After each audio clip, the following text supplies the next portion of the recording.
Este podcast es presentado por Colsubsidio, la empresa social de los colombianos que trabaja por el cierre de brechas sociales y el desarrollo empresarial. Soy Rafael Pardo. Muchos se preguntarán si me morí o me desaparecí. Pero nada de eso pasó. Por un accidente cerebrovascular prácticamente perdí el habla. Pero no mi voz, que es recreada por la inteligencia artificial. Ahora estoy aquí lanzando este nuevo podcast con mis opiniones, mi proceso y mi historia. Bienvenidos a La Voz de Pardo.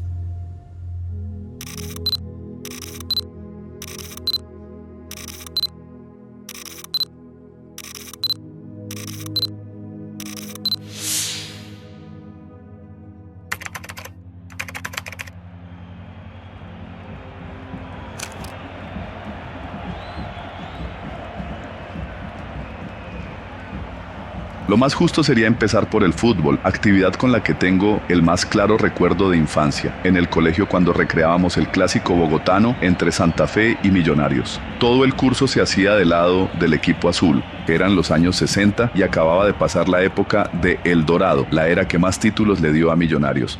Nosotros siempre, cuando jugábamos desde pequeños Santa Fe Millonarios en el colegio, en los diferentes sitios que uno podía jugar, siempre eran 20 contra 8. Entonces eso lo aprende uno a manejar esa situación y a manejar, y eso le crea un vínculo y una cercanía pues mucho más fuerte, digamos, con ese equipo. Nosotros cualquier cosa que pasaba nos parecía magnífico. Yo me acuerdo que Rafa una vez entró al camerino y era el gran logro de Rafa fue que ayudó a Ernesto Díaz a quitarse los guayos después de que le había ganado un clásico a Millonarios. Entonces nosotros porque el tío de Rafa fue el primer presidente y el fundador de Santa Fe y mi papá lo acompañó en alguna parte de ese proceso.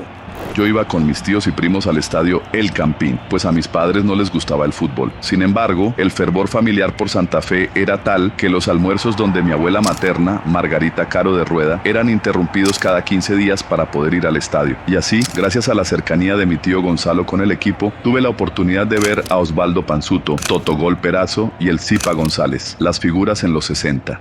Pues mi tío francamente le encantaba el fútbol, era muy buen deportista. Y impulsó muchísimo el Santa Fe.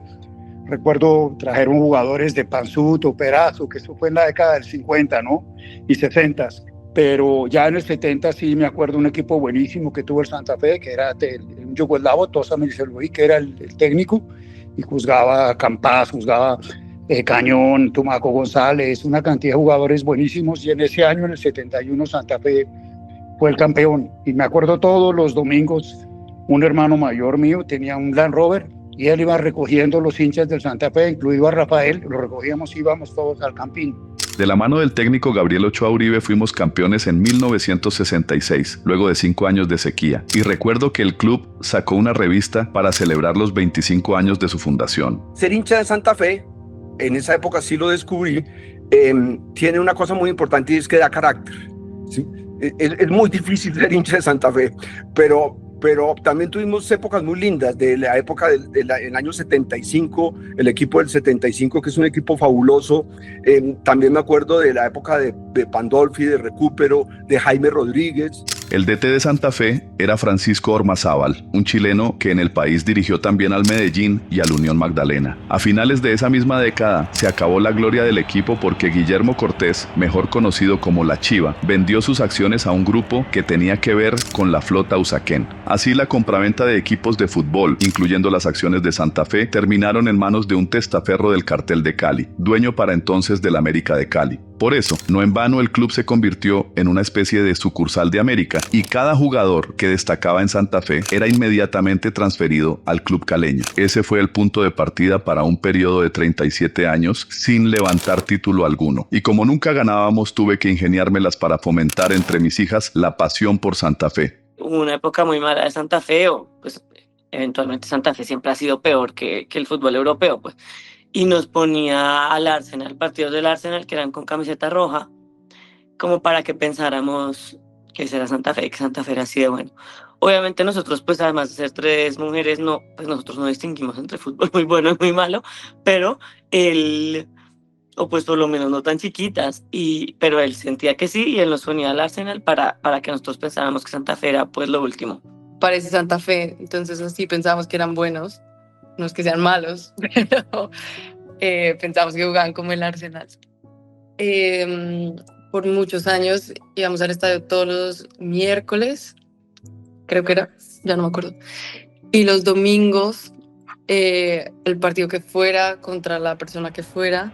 Y lo cierto es que mi treta funcionó, porque todavía hoy vamos juntos al estadio y seguimos gritando los goles de nuestro equipo a todo pulmón. La mala racha para Santa Fe terminó con la llegada de César Pastrana a la presidencia. Más bien bajo su mandato empezó la era de títulos que se había aplazado durante 4 décadas. Recuerdo que el primero llegó en 2012 en una definición contra el Deportivo Pasto y haber ido con Diana, mi actual pareja, a la primera final, celebrada en Pasto. Para la segunda, ya en Bogotá, fui nuevamente con Diana y fue allí que le presenté a mi hija Laura y a su esposo, Alfonso Otoya. No cabía un alfiler en el estadio. Después de 37 años, la fiesta se prendió. La emoción nos invadía cada poro del cuerpo y el alma. Las emociones no pararon ahí y apenas un año después ganamos la Superliga y llegamos a semifinales de la Copa Libertadores. Luego, 2014, conquistamos la 8ª estrella y en 2015 ganamos nuevamente la Superliga y fuimos campeones de la Copa Suramericana contra Huracán de Argentina. A esa final asistí con mis 2 hijas menores, Alejandra y Cristina. Y fuimos a celebrar después, mi papá al after del after, y nos escribió que había sido el mejor día de su vida porque Santa Fe ganó una estrella, que llegó a las 6 de la mañana a la casa. Mi papá es cero. Emoción total, todos los amigos de mi papá, siempre terminaba después en una fiesta, con gente de todas las edades, todo el mundo pues celebrando. Uno ve a la gente celebrando en la calle y eso es muy emocionante. Mi papá se volvía loco.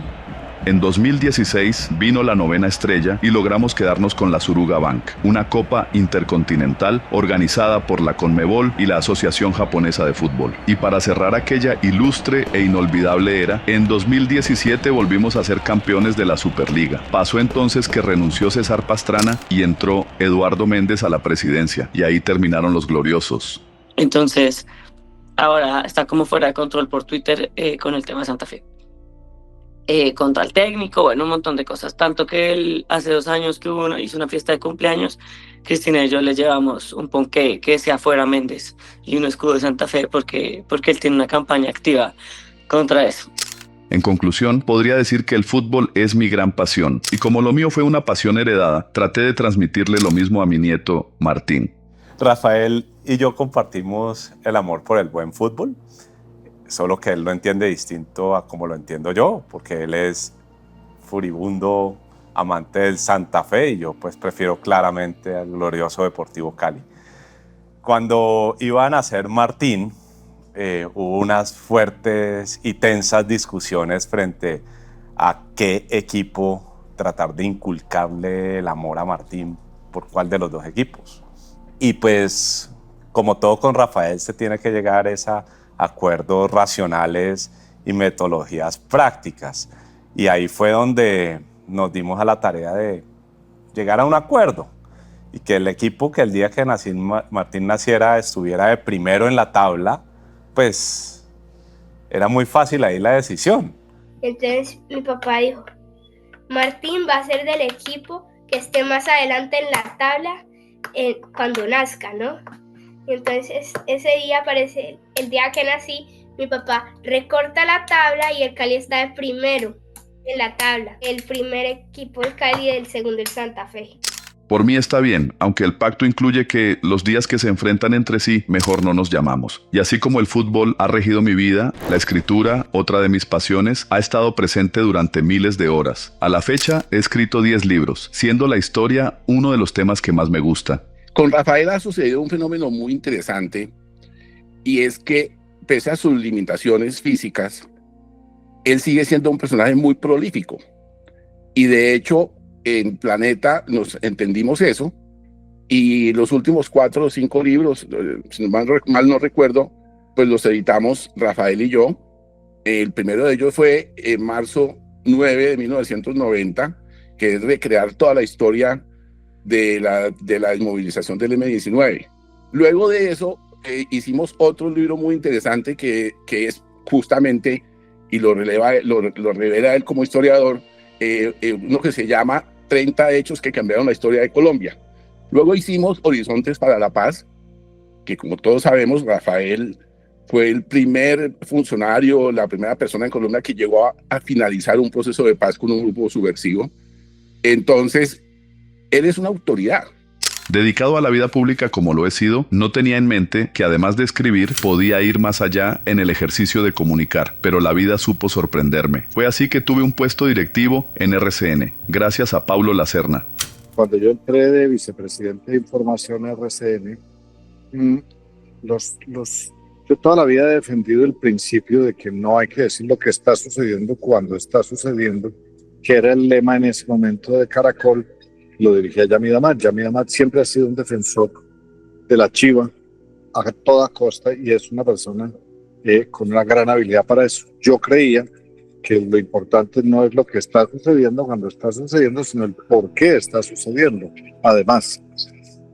Y Rafael era un hombre con muchísima experiencia en el tema público colombiano e internacional, y me pareció que podría servirnos muchísimo para ayudarle a los periodistas a darle contexto a la información. Te lo invité a ser asesor. Y él era como un consultor. Cada vez que alguno de los periodistas quería complementar con una información un poco más de fondo, pues simplemente buscaba a Rafael. Y Rafael le daba contexto y le ayudaba a que lo que estaban informando no fuera simplemente la información inmediata, sino que tuviera más contexto y poder explicar el por qué estaba sucediendo. Y Rafael es una persona que tiene, a pesar de que es muy reservado y tiene un humor muy picante, él es una persona muy analítica. Y siempre, desde que nos acompañó en RCN hasta lo que ha hecho a lo largo de su vida, ha sido muy recursivo, pero sobre todo muy buen recurso para que la gente entienda el porqué. Entonces esa es como la historia de Rafael en RCN, y yo me sentí muy orgulloso de que me aceptara y creo que fue muy útil para nuestra experiencia de montar los noticieros de RCN en ese entonces. Fui también director del noticiero CMI y allí me tocó cubrir el atentado a las Torres Gemelas el 11 de septiembre de 2001, un desafío enorme teniendo en cuenta la importancia mundial del hecho. Cuando pasó ese impacto de las Torres Gemelas, pues por supuesto todas las noticias quedaron atrás. Las reacciones, no solamente de CMI, sino de Colombia y del mundo, se ocuparon de un hecho terrorista. Desde ahí comenzamos nosotros a informar, y la media hora del noticiero fue enfocada en la emisión central sobre lo que acontecía en Estados Unidos y en Nueva York con ese ataque pues, que derrumbó un ícono del capitalismo y de lo que era la democracia más sólida en ese momento del mundo, como la de Estados Unidos. ¿Qué podía aportarles yo a los medios de comunicación del país sin ser periodista? Esa era mi pregunta en ese momento. La respuesta terminó siendo un manual de estilo que construimos junto con mi subdirector Ricardo Galán, con quien nos interesaban temas de forma y de fondo. Fue un gran jefe que aportó mucho al noticiero, a pesar de que era su primera experiencia en un medio de comunicación como director, pero siempre nos fue llevando de la mano para hacer de CMI ese noticiero que hasta su final, el 14 de noviembre de 2024, siempre fue el de mayor credibilidad en Colombia, un noticiero que se caracterizaba por la noticia e independientemente de las posiciones de cada uno de los periodistas personales, se caracterizó siempre ese noticiero por tener una guía y una batuta que nos enseñó que la imparcialidad era lo que debíamos ejercer, más no la objetividad, por supuesto, porque en periodismo no hay objetividad, pero de eso se encargó Rafael Pardo, puntualmente de fortalecer ese legado de CMI con la transmisión de la noticia pura y verdadera. Rafael venía como con la idea de profundizar el relato del día a día, entender los contextos, que es algo pues que el periodismo lo tiene por regla, pero que muchas veces se olvida en el quehacer del día a día. Creo que imponía además mucho respeto para los periodistas. O sea, la figura de Rafael Pardo era como, estamos en las manos de alguien que sabe, que conoce, que va a debatir además una propuesta que no sea suficientemente contundente. A Rafael había que llegarle con temas bien estructurados. Si bien él tiene un sentido del humor y pareciera que cuando ya uno lo conoce, en su amabilidad, en su afabilidad es entrañable, para una redacción, la figura de Rafael Pardo a finales de los 90 no dejaba de ser una gran figura de la política con la que está sentado y es serio y tímido, pero la timidez se traslada, digamos, a un escenario que impone Rafael, pues es una mente compleja, entonces obviamente no es fácil decirle esto es blanco y esto es negro, ¿no? Siempre te hacía preguntas y creo que eso es el gran aporte de la mirada de país, por lo menos que se intentaba como completar, ser como complementaria del día a día, de las noticias que a veces pues avasallan y no dejan pensar. En pocos sitios se trabaja de manera más transversal e interdependiente que en un medio de comunicación, y aquello me llenó de alegría. Todos y cada uno de nosotros vivíamos involucrados en las pequeñas e indispensables partes que se requieren para lograr el producto final, sin horarios ni límites, solo con entrega y mística. Mientras tanto, yo me encargaba también de recordarles lo que habíamos definido en el manual. Detalles como 1. No asuste a su teleaudiencia, clarifique, simplifique, no importa la complejidad del tema. 2. No dé órdenes, no le diga a su audiencia qué decir o hacer, solo de la noticia. 3. No opaque un verbo fuerte en un nombre. Los sustantivos son los huesos que le dan cuerpo a una frase, pero los verbos le dan poder. 4. No comience una historia con un nuevo rumbo ha tomado. 5. No denomine las noticias como buenas, malas, interesantes o impactantes. Solo dé la noticia y deje decidir al espectador qué es bueno, malo o interesante.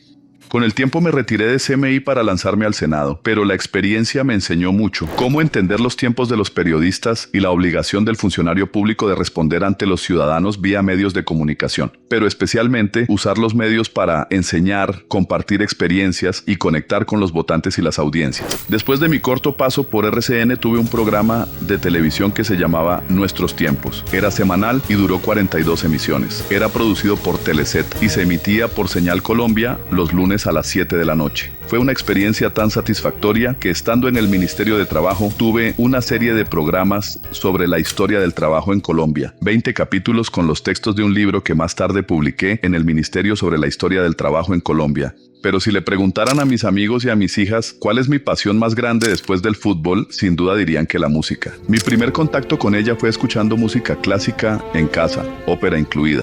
Pero lo más interesante en la casa de Rafael es que se respiraba intelectualidad por las paredes, por todos lados. Una cosa que yo no me olvido, que me pareció fascinante desde que lo conocí, es el arte de la encuadernación de libros que manejaba Susana Rueda, la mamá. Ese fue, digamos, mi primer contacto con ese mundo supremamente intelectual que había en la casa de Rafael, sin que lo estuvieran pregonando ni diciendo ni nada. Pero el solo hecho de tener una mamá, hija de don Tomás Rueda Vargas, pues ya eso era un sello de intelectualidad muy profundo. Ahora que han pasado los años me ha vuelto a gustar la ópera y recientemente presencié en el Campín a Andrea Bocelli. A mi mamá me le pegaba cada vez que iba a la librería central, que quedaba en el Parque Santander, pleno centro de Bogotá. En una de esas aventuras descubrí uno que acababa de llegar. Ni idea si de Estados Unidos o de Inglaterra. El hecho es que se llamaba Meet the Beatles y desde entonces mi vida no volvió a ser la misma. Curiosamente, para quienes lo han venido a conocer posteriormente ya en su vida profesional y política, pues jamás se van a imaginar los rumbonones que nos pegábamos con Rafael, oyendo rock and roll, bailando rock and roll, tomándonos nuestro ron con Coca-Cola y gozándonos muchísimo esa música. Y nos reuníamos muchísimo a oír música, a compartir diferentes discos de la época y así pues compartimos totalmente todo ese nacer de la música que surgió a partir de los 60. Y después de los Beatles vino, como no podía ser de otra manera, el gusto por los Rolling Stones, su némesis, y de paso por su cantante Mick Jagger, que todavía da lora y canta como si tuviera 20.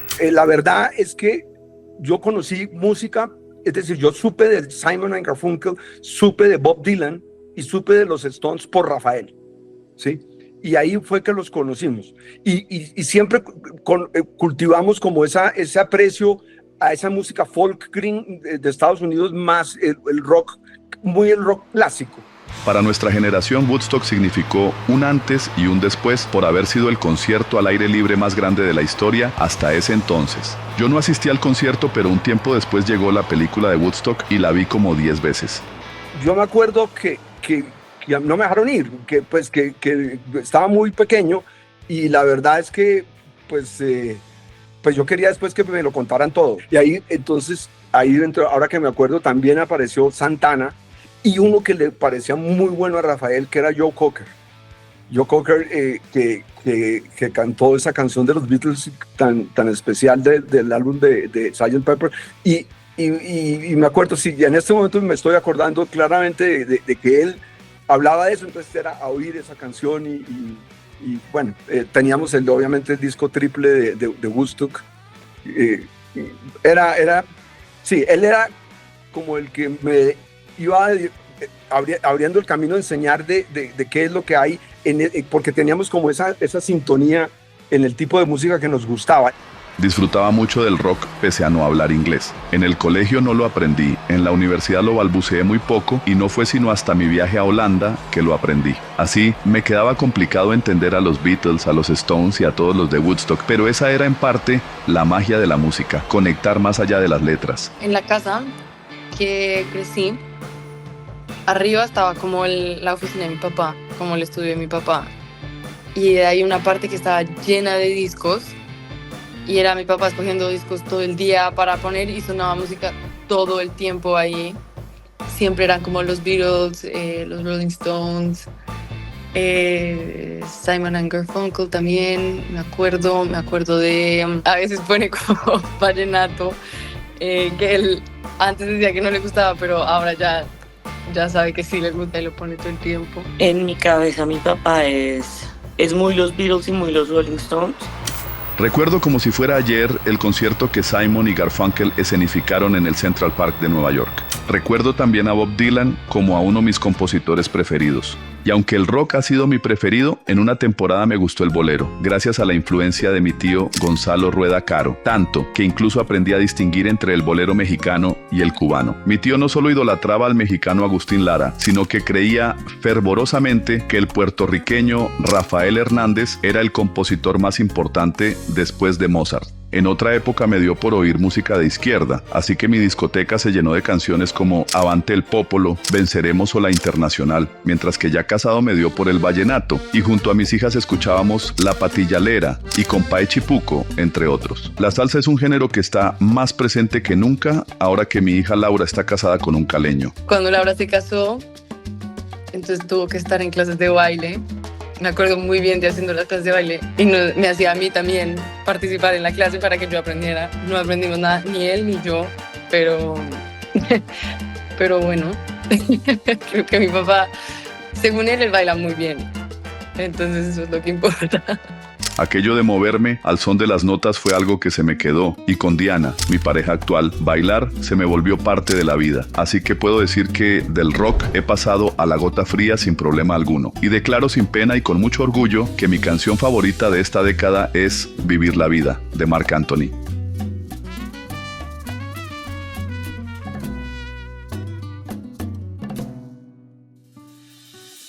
Este episodio fue presentado gracias a Colsubsidio, la empresa social de los colombianos que trabaja por el cierre de brechas sociales y el desarrollo empresarial.